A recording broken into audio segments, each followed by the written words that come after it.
कुंद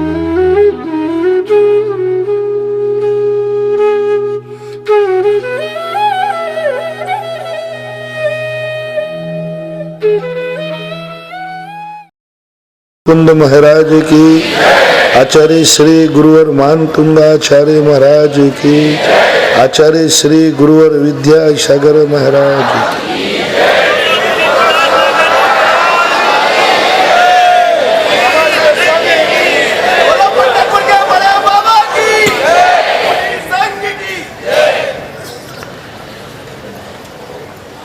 प्रकृति के दो अर्थ होते हैं,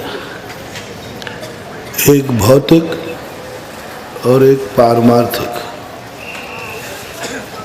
प्रकृति का सामान्य अर्थ है नेचुरलिटी, स्वभाव। जब स्वभाव और नेचुरलिटी की तरफ विचार करते हैं तो भौतिकता की प्रकृति, जिसे अपन पर्यावरण कहते हैं, पूरे ब्रह्मांड के नीचे आने वाली सारी प्रकृति, बाग बगीचे, वन, नदी, नाले, सृष्टि का सौंदर्य चित्रण, सब प्रकृति के अंतर्गत आता है। इसको प्रकृति क्यों कहते हैं? क्योंकि ये स्वभाव है। और धर्म किसे कहते हैं? जो स्वभाव है। वस्तु के स्वभाव का नाम धर्म है। वत्थु स्वभावो धम्मो। और प्रकृति का अर्थ भी स्वभाव है, यानी प्रकृति कहो धर्म कहो एक ही बात है। धार्मिक दृष्टि से, आध्यात्मिक दृष्टि से तो विचार बन जाता है, जीव को दृष्टि को लेकर विचार बन जाता है, लेकिन भौतिक वातावरण को प्रकृति क्यों कहा? प्रकृति कहेंगे तो इसे धर्म भी कहना पड़ेगा। और कई स्थान पर तो साहित्यकारों ने प्रकृति को माँ की उपमा दे दी। ये सारे टाइटल इस भौतिक लौकिक प्रकृति को मिलने का कारण क्या? कोई कारण नहीं है। ये एक छोटा सा कारण है। एक छोटा सा कारण है कि यह प्रकृति हर गंदगी को, हर बुराई को अपने में परिवर्तित करके उसे शुद्ध कर देती है। उसके लिए यह प्रकृति है। मुख्य रूप से प्रकृति भौतिक 5 स्थावरों को लेके है। आप देख लीजिए, जल, कितना भी गंदा व्यक्ति जाए उसकी सारी गंदगी स्वयं ग्रहण कर लेता है और उसे पवित्र कर देता है। और उस गंदगी को स्वयं भी नहीं रखता है, थोड़ी देर के बाद उसको जमा देता है, नीचे भेज देता है, स्वयं ऊपर ज्यों का त्यों पवित्र हो जाता है। वायु को देख लीजिए, कितना प्रदूषण होता है। ये हवा उसको, उस कार्बन को ऑक्सीजन में बदल देती है। इसलिए हवा भी प्रकृति है। अग्नि को उठा के देख लीजिए, जितना भी कूड़ा कचरा सब कुछ हो, कितनी भी गंदगी फैल रही हो, आप मरण को प्राप्त होकर आपकी डेड बॉडी गंदगी फैलाएगी। आग कहती है मेरे हवाले कर दो, पर कोई गंदगी नहीं फैलेगी। और कितनी भी अशुद्ध वस्तु क्यों ना हो, अग्नि का संस्कार पाकर के वह शुद्ध हो जाती है। बड़े बड़े इतिहास शास्त्रों में कथा कहानियां पड़ी हैं। अग्नि से शुद्ध हो जाता है। पत्थर में मैल होता है, अग्नि में तपाते हैं, सोना शुद्ध हो गया। जो वस्तु पर सुपाच्य नहीं थी, अग्नि के हवाले कर दी, वह सुपाच्य हो गई। यानी हर बुराई को खत्म करना अग्नि की प्रकृति का काम है मूल रूप से। इसी प्रकार पेड़ पौधों को देख लीजिए, वनस्पति काय को, इनकी कहानी तो आप सबको मालूम है कि ये दिन भर, सारी दिन भर की जितना प्रदूषण, जितना अपनी श्वास आदि से गंदगी फैलती है, उस सबको एब्जॉर्ब कर लेते हैं। कार्बन डाइऑक्साइड को सब अपने में समाहित कर लेते हैं पूरे। और अपन लोग दिन भर अपने मुंह से, अपने कानों से, आँखों से, पूरे शरीर से गंदगी छोड़ते हैं और गंदगी को अपहरण करने के लिए सारे पेड़ पौधे ऑक्सीजन। प्रकृति, पृथ्वी का तो हाल ही विचित्र है। कितनी भी गंदगी करके आओ, दूसरे दिन जाओगे वहाँ गंदगी नहीं मिलती, वहाँ माटी मिलती है, अपने में परिवर्तित करा करके वह पवित्र कर देती है। यानी प्रकृति के पांचों स्थावरों का जो नेचर है, स्वभाव है, वो अपने रूप वर्णन कराकर उसे पवित्र कर देना, ये लक्षण है। इसलिए इसको प्रकृति कहते हैं, इसको धर्म कहते हैं, इसको माँ कहते हैं। प्रकृति से बड़ा कोई होता नहीं, क्योंकि यह सबसे बड़ा उपकार करती है। और इतना उपकार जिस उपकार की कोई महिमा नहीं होती। इसलिए प्रकृति भी प्रशंसनीय हो जाती है। अब आती है धार्मिक क्षेत्र की बात, धर्म की बात। अब आती है समाज की बात। अब आती है दुनिया के अन्य द्रव्यों की धार्मिक सैद्धांतिक दृष्टि से बात। तो सारे के सारे जितने द्रव्य हैं, सब द्रव्य दूसरे के उपकार के लिए मूल रूप से हैं। पुद्गल द्रव्य के उपकार जब पूज्यवर स्वामी उमा स्वामी महाराज ने कहे, सारे उपकार दूसरे के लिए, सारे उपकार। अपने लिए वो कोई उपकार करते ही नहीं है, सब दूसरे के लिए उपकार करता है। धर्म अधर्म द्रव्य स्वयं के लिए कोई उपकार नहीं, दूसरों के उपकार का वर्णन है। आकाश और काल द्रव्य का भी मुख्यतः दूसरे के लिए ही उपकार है। लेकिन जब जीव की बात आई तो जीव एक ऐसा प्राणी है जो दुनिया पर किसी पर उपकार नहीं करता। परस्परोपग्रो जीवाना, बस जीव जीव पर उपकार करता है। और उसका मुख्य उद्देश्य क्या होना चाहिए जीव का? हम उसी पर उपकार करेंगे जिसे हम अपने समान बना सकते हैं, अपने समान ढाल सकते हैं। जो हमारे समान बन सकता है हम उस पर उपकार करेंगे।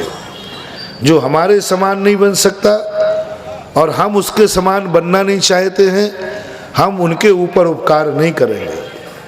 इसलिए जीव का मुख्य कार्य है अपने रूप वर्णन कराना। कौन करेगा अपने रूप वर्णन? जीव करेगा। और जो व्यक्ति ये नियम कर ले, जो कल मैंने कहा था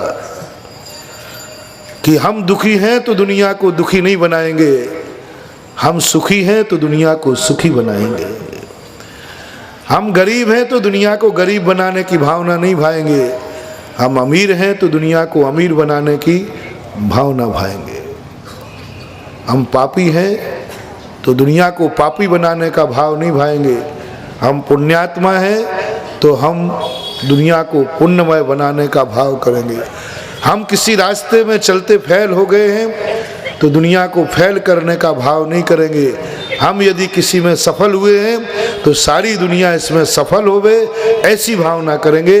तो वह जीव धर्म है, जीव अपने स्वभाव में है, वह जीव इस दुनिया में बहुत बड़ा प्रयोजनभूत है। ऐसा जीव प्रशंसनीय है और उपकारी है। अब इसमें सबसे बड़े जीव कौन है? जो सबसे ज़्यादा अपने रूप वर्णन कराने के भाव करते हैं, वो हैं जिनेंद्र देव। जो अपन ने कल एक काव्य पढ़ा था जिसमें कहा था न्यात्यद्भुतम। कोई इसमें आश्चर्य की बात नहीं है, कोई इसमें आश्चर्य नहीं है कि आपका स्तवन करने वाला व्यक्ति आप जैसा न हो जाए। नियम से होता है, हो गई होगा। बहुत बड़ी बात है ये। जैन दर्शन की जो कल मैंने कहा था कि ये असाधारण विशेषता है, यह श्लोक जैन दर्शन के मूल रहस्य को उद्घाटित करता है। और इसमें ऐसी ऐसी बातें हैं, यदि यह चीज अपने समझ में आ गई तो हमें पूरा जैन दर्शन, पूरा का पूरा जैन दर्शन समझ में आ जाएगा। और यदि यह नहीं समझ पाए तो हमें जैन दर्शन का कोई मतलब नहीं है। भक्ति का नाम जैन दर्शन नहीं, भगवान है इसका नाम जैन दर्शन नहीं, मुनि है इसका नाम जैन दर्शन नहीं, श्रावक है इसका नाम जैन दर्शन नहीं, पूजा पाठ है इसका नाम जैन दर्शन नहीं, आचरण शुद्ध है इसका नाम जैन दर्शन नहीं। संसार पूरा सृष्टि का स्वरूप बताया गया है इसमें, इस कारण से जैन दर्शन नहीं। जैन दर्शन की सबसे बड़ी पहचान है कि जो भगवान की भक्ति करेगा वही जैन धर्म को समझ पाएगा। जो भगवान अपने जैसा बनाने का अपने भक्त को भाव करें, वह जैन दर्शन की असाधारण विशेषता है। सारा संसार चाहता है दुनिया मेरा दासगर है, सारी दुनिया मेरी सेवक रहे, सारी दुनिया मेरी भक्त रहे, सारी दुनिया मेरी जय जयकार बोले, सारी दुनिया मुझे नमोस्तु करे, सारी दुनिया का मैं शास्ता रहूं, सारी दुनिया मेरे अधीन रहे। हर व्यक्ति का भाव, आप सबका भाव। कोई व्यक्ति किसी के अधीन नहीं होना चाहता, कोई किसी का गुलाम नहीं होना चाहता, कोई किसी को अपने ऊपर मालिक नहीं बनाना चाहता। बोलो कौन है ऐसा दुनिया में जो स्वयं दास बनना चाहता हो, गुलाम बनना चाहता हो, अधीनता चाहता हो, परतंत्रता चाहता हो, हमारी सारी स्वतंत्रता नष्ट हो जाए, हम किसी की कठपुतली बनकर नाचे? कोई भी नहीं। मैं दिखता है कि तुम्हारा बालक भी, तुम्हारा बेटा भी थोड़ा सा बड़ा होते ही वो तुम्हारी कठपुतली बन के नहीं रहना चाहता। माँ यदि उसे रोकती है तो वो कहते माँ खबरदार, अब मैं बड़ा हो गया हूँ तो तुम्हारी कठपुतली बन करके नहीं नाच सकता। आजकल के बच्चे माँ बाप को जवाब दे देते हैं, बेटा मेरी बात मान। बोले मैं कोई मूर्ख नहीं हूँ जो आपकी बात मानूं, अब मेरे पास भी बुद्धि आ गई। यानी सारी दुनिया किसी का गुलाम नहीं बनना चाहती, किसी का दास नहीं बनना चाहती।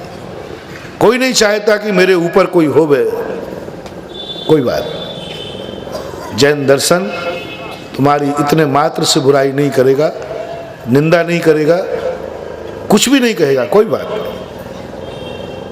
भगवान करे कोई भी व्यक्ति किसी का दास न बने। लो मैं आशीर्वाद देता हूँ जैन दर्शन की तरफ से, कोई किसी का गुलाम न बने। मैं तुम्हारी तरफ से बहुत बड़ी भावना भा रहा हूँ। जबलपुर वालों, मेरी भावना है कि जिस भूमि पर मैंने चतुर्मास किया है, इस भूमि का एक भी व्यक्ति किसी का गुलाम न बने, किसी का दास न बने, कोई नहीं बने। कभी किसी को किसी की गुलामी स्वीकार न करना पड़े। मैंने आपका साथ दिया, आपकी भावना भाई, और मेरी तहे दिल से भावना है, झूठ नहीं बोल रहा हूँ, कोई ऊपर ऊपर से बात नहीं बोल रहा हूँ। मैं तो जबलपुर का तो क्या, मेरी भावना है कि संसार का कोई भी व्यक्ति किसी का गुलाम ना रहे, सब स्वतंत्र हो।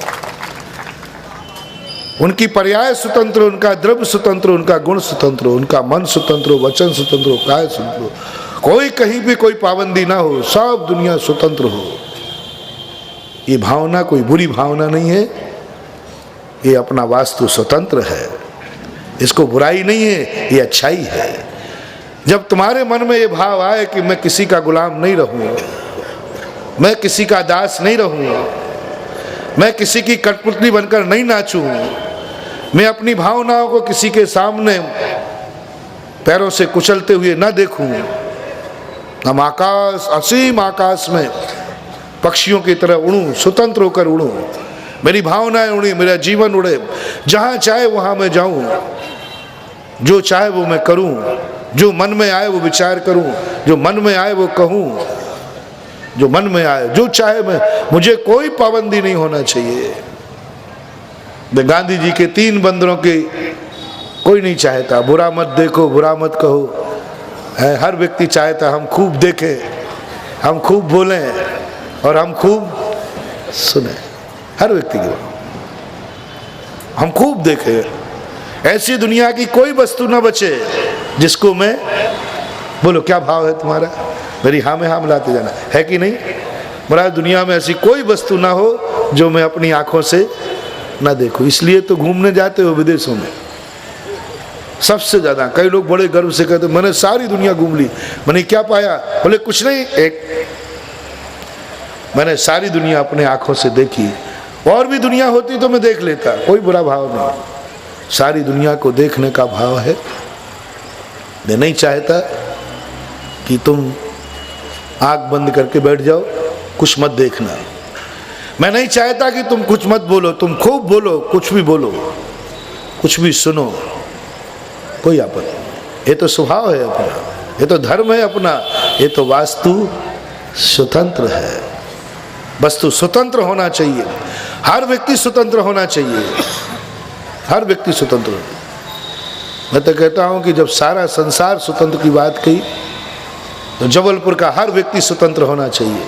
और तो कहूं आपका घर का हर व्यक्ति स्वतंत्र होना चाहिए, हर व्यक्ति को स्वतंत्र। बेटे को स्वतंत्रता अपनी होना चाहिए, पत्नी को स्वतंत्रता अपनी होना चाहिए, पिता को अपनी स्वतंत्रता होना चाहिए, पति को। कोई किसी के ऊपर पाबंदी ना करे, सबको छूट दे देना। आज मैं खुली छूट दे रहा हूं सबको। पंडाल में भी कोई किसी पर पाबंदी नहीं होगी, सब स्वतंत्र है। तुम भी स्वतंत्र हो, हम भी स्वतंत्र हैं, पूरा प्रवचन सुन के जाना, पूरे स्वतंत्र हो, सब स्वतंत्र हो। और आज घर में जाकर एक घोषणा कर देना कि घर का प्रत्येक व्यक्ति स्वतंत्र है, तुम्हें जो करना हो करो, क्योंकि मैं स्वतंत्र हूं। कोई दोष नहीं, कोई बुराई नहीं होगी, पक्का है। मैं कह रहा हूं महाराज घर बिगड़ जाएगा, आप गड़बड़ मत करो।